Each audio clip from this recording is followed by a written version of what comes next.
최근 미국의 반도체 산업협회는 의미 있는 발표를 진행했습니다. 미국의 칩 제조 능력에 대한 발표입니다. 미국의 칩 제조 능력은 앞으로 2032년까지 3배 이상의 증가율을 보일 것이고, EU는 바이든이 칩스 법안에 서명을 한 2년 전 이후 드디어 진전을 보이고 있다는 것을 증명하는 발표입니다. 전 세계 반도체 생산에서 미국은 현재 10% 정도 담당을 하고 있는데, 10년 안에 더 증가를 하는 모습을 보일 것이고, 미국의 반도체 제조업 쪽이 오랜만에 성장할 것이라는 유의미한 발표입니다.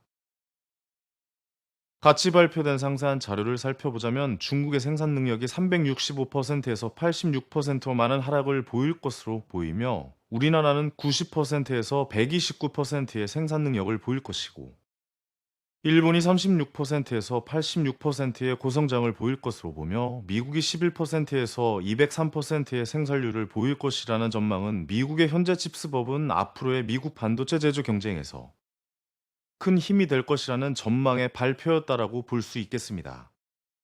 미국은 엔비디아와 인텔이 사업을 하는 설계 쪽에서 1위를 달리고 있으나, 생산 공급에서는 10%대의 작은 모습을 보이고 있었습니다.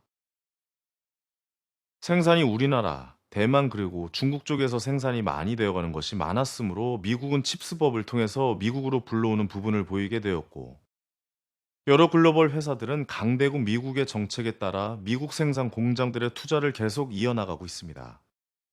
인텔이 전체 글로벌 반도체 회사들 중에서 가장 큰 수혜입니다. 85억 달러의 보조금을 받았고, 받은 이유는 엄청난 생산 투자를 미국 내에서 진행하고 있기 때문입니다.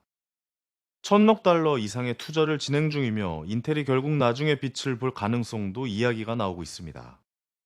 미국의 칩스법 보조금은 글로벌 회사들의 미국 투자 경쟁의 시작을 보였습니다.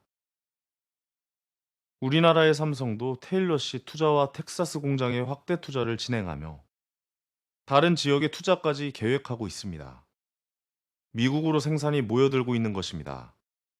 삼성의 이나노 이상부터의 생산을 미국에서 한다는 추측들이 나오는 것도 미국의 칩스법 영향이며, 이것은 미국에게는 큰 호재가 될 수 있으나, 우리나라에서 첨단 반도체 생산 쪽은 좋지 않은 효과가 나올 수 있습니다.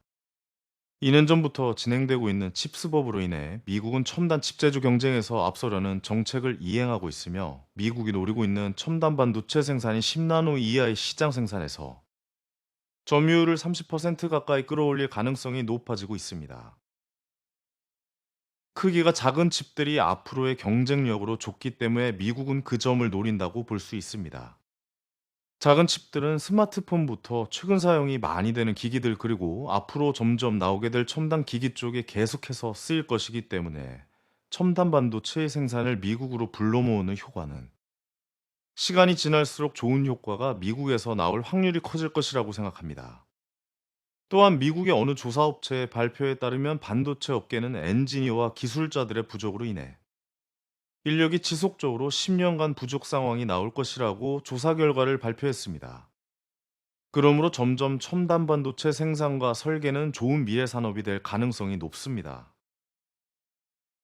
TSMC가 현재 최신 공정의 반도체를 대만에서 생산하고 있는데, 이번 칩스법으로 인해 미국으로도 생산을 옮길 것으로 예측되고 있습니다. 보조금의 규모가 상당히 크기 때문에 TSMC도 미국으로 점점 옮길 것이고, 우리나라 삼성전자도 마찬가지로 이러한 현상을 보일 것으로 생각됩니다. 이것은 미국이 중국에 대한 첨단 반도체 제재가 이어질 수도 있는 것이며, 중국이 앞으로 첨단 반도체 쪽으로 성장이 더디도록 하는 효과까지 보일 것으로 생각됩니다. 반도체는 지금도 미래에도 중요한 산업 중 하나입니다. 계속해서 배경 지식 공부를 해나가는 것이 중요합니다. 감사합니다.